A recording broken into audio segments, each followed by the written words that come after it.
Gilles Chazot, bonjour et bienvenue à la librairie Dialogue. Merci, bonsoir. Alors, vous venez aujourd'hui nous présenter La belle histoire des volcans, un superbe ouvrage paru aux éditions Debouc Supérieur et dans lequel vous nous offrez un large panorama chronologique de l'histoire mouvementée de notre planète, depuis sa naissance il y a 4,57 milliards d'années jusqu'à nos jours. Et puis au fil des pages parsemées de magnifiques photographies, on réalise l'importance du volcanisme dans la formation et l'évolution de la Terre et l'imbrication de l'histoire du volcanisme avec celle de nos civilisations. Alors on imagine que ce livre qui est destiné au grand public a nécessité beaucoup de recherches et surtout un choix important des événements présentés. Comment s'est alors organisé ce travail et comment le choix s'est-il opéré pour raconter cette histoire ? Alors le choix a été, donc bien sûr vous l'avez dit, c'est un choix chronologique puisqu'on essaie de raconter l'histoire de la Terre à travers quelques grands épisodes volcaniques. Mais c'est ce qu'on appelle un beau livre, c'est-à-dire c'est un livre qui est basé sur une iconographie de qualité. Donc ce qui a prévalu dans le choix des thèmes, c'est avant tout de savoir est-ce qu'on avait des images de très bonne qualité pour illustrer ce que l'on voulait raconter. C'est-à-dire que notamment, il y a certains épisodes pour lesquels on a eu du mal à trouver des images et on a donc laissé tomber un petit peu certains aspects de l'histoire parce qu'on n'arrivait pas à l'illustrer correctement. Et puis bien sûr, il est plus facile de trouver des illustrations pour des phénomènes récents que pour les phénomènes les plus anciens qui ont 4 milliards d'années, 4,5 milliards d'années, pour lesquels on sait qu'on a très peu d'enregistrements géologiques. Donc difficile de trouver des images spectaculaires et qui permettent d'illustrer le propos. Donc voilà, c'est surtout le choix de l'image, de la belle image, parce que c'est un beau livre et que, vous l'avez vu, pour chaque double page, il y a avant tout une belle image et puis un commentaire derrière. Alors, dès les premières pages de l'ouvrage, on plonge dans les origines de la Terre et du volcanisme, car les deux sont intimement liés. Est-ce que vous pourriez alors nous dire quelques mots de la formation des premiers volcans et du rôle des volcans dans l'apparition de la vie sur Terre ? Alors, c'est un vaste sujet, bien sûr. Les volcans, il y en a eu tout de suite dès le moment de la formation de la Terre. On pense que la Terre est passée par un stade entièrement fondu, c'est-à-dire que toute la surface de la Terre était sous la forme de magma. Et puis cette croûte a refroidi, mais dès que cette croûte a refroidi, il y a eu du volcanisme à la surface de la Terre. Alors ce volcanisme, il a eu deux conséquences importantes. Il a participé en partie à la formation de l'atmosphère terrestre, parce que les volcans émettent beaucoup de gaz, beaucoup de vapeur d'eau, beaucoup de CO2, qui ont permis de constituer l'atmosphère terrestre, et peut-être même une partie des océans, c'est-à-dire l'eau émise par les volcans, a pu se condenser et retomber en pluie pour fabriquer les océans terrestres qui sont apparus très tôt dans l'histoire de la Terre.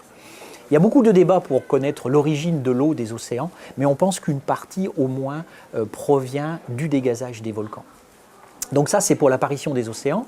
Et puis pour l'apparition de la vie, il y a aussi là où il y a plusieurs hypothèses. On ne connaît pas exactement comment est apparue la vie sur Terre, mais on pense que la vie aurait pu apparaître au fond des océans, là où l'eau de mer s'infiltre dans les roches du plancher océanique et se réchauffe au contact des magmas avant de remonter à la surface et de sortir sous la forme de geysers d'eau chaude au fond des océans. Et ça, c'est un environnement qui aurait pu être favorable à l'apparition de la vie il y a sans doute un peu plus de 4 milliards d'années dans l'histoire de la Terre. Donc c'est lié à la présence de magma en profondeur, donc du volcanisme qui existe encore sur le plancher océanique aujourd'hui.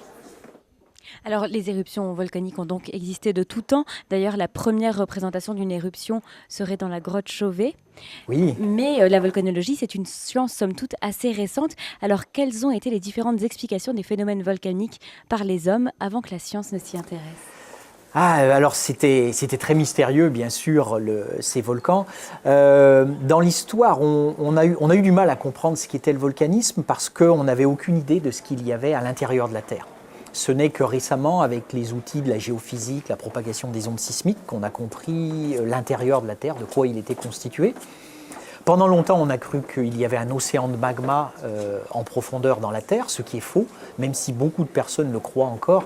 L'intérieur de la Terre est principalement solide.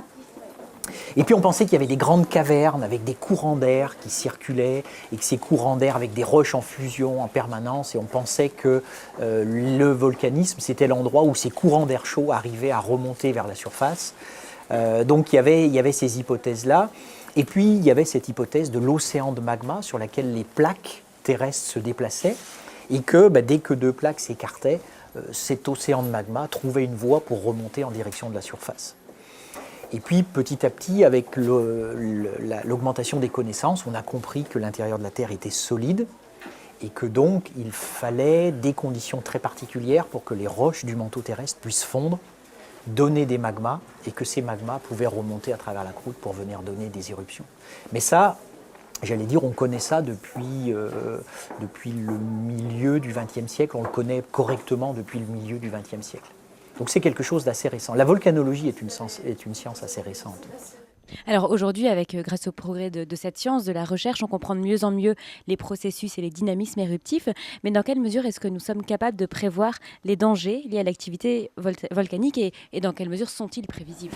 Alors les éruptions volcaniques sont assez bien prévues maintenant. Au contraire des séismes, les séismes que l'on ne sait pas prévoir, et ça c'est un énorme problème pour la protection des personnes, les éruptions volcaniques sont bien prévues aujourd'hui dans la mesure où on peut équiper les volcans, c'est-à-dire installer des instruments de surveillance. On installe des sismomètres parce que quand le magma remonte en direction de la surface, il crée des séismes que l'on peut détecter. On mesure la déformation du volcan parce que lorsqu'un magma remonte dans un volcan, le volcan gonfle. Et il peut gonfler de plusieurs centimètres ou plusieurs dizaines de centimètres par jour. On peut mesurer ces déformations et on peut mesurer la composition chimique des gaz, la température des gaz. En collectant toutes ces données, on arrive assez bien à prévoir les éruptions volcaniques. C'est-à-dire qu'un volcan sur lequel on a mis des équipements scientifiques, on n'est jamais surpris par une éruption volcanique.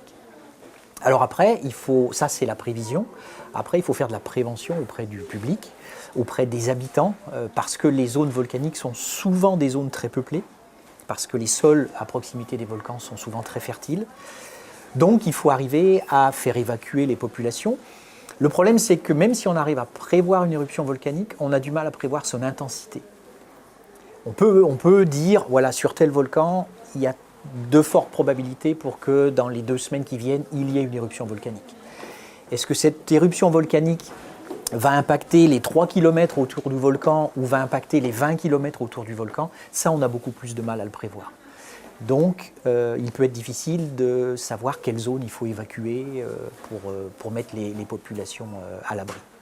Mais on peut prévoir les éruptions volcaniques maintenant dans la mesure où on installe des observatoires volcanologiques et des instruments sur les volcans. Alors la France ne compte pas de volcans actifs aujourd'hui, mais dans son passé, quand on s'intéresse aux millions d'années, elle a connu le développement de grands volcans comme le Cantal ou plus récemment la chaîne des Puys. Ces volcans pourraient-ils cependant se réveiller dans les siècles ou millénaires à venir? Alors le Cantal et le Mont d'Or, non. Ce sont des volcans considérés comme éteints, mais la chaîne des Puys, oui, tout à fait. La dernière éruption volcanique dans les chaînes des Puys date d'il y a environ 6000 ans. Ce qui est très, très récent dans l'histoire géologique. Il y en a peut-être même eu une autre un peu plus récente, mais on n'en est pas très sûr, il y a environ 4000 ans. Et il pourrait très bien y avoir une éruption volcanique dans les chaînes des Puys dans 2 ans, dans 10 ans, dans 500 ans. C'est tout à fait possible. Ce ne serait pas un des volcans déjà existants qui se remettrait en activité, mais ce serait un autre volcan qui se formerait. La caractéristique de la chaîne des Puys, c'est que tous les volcans sont ce qu'on appelle des volcans monogéniques. Ils n'ont été formés qu'au cours d'une seule éruption. Donc si l'activité volcanique reprenait dans la chaîne des Puys, on formerait un nouveau volcan entre ceux qui existent déjà. Par contre, la France comporte quand même des volcans actifs dans les territoires d'outre-mer, puisque nous avons le Piton de la Fournaise à La Réunion et nous avons les volcans des Soufrières à la Martinique et la Guadeloupe, dont d'ailleurs certains montrent quelques signes d'activité, de réveil en Guadeloupe notamment. Il y a des crises sismiques récentes qui montrent que dans les années ou les décennies à venir, il pourrait y avoir un renouveau de l'activité volcanique sur ces volcans.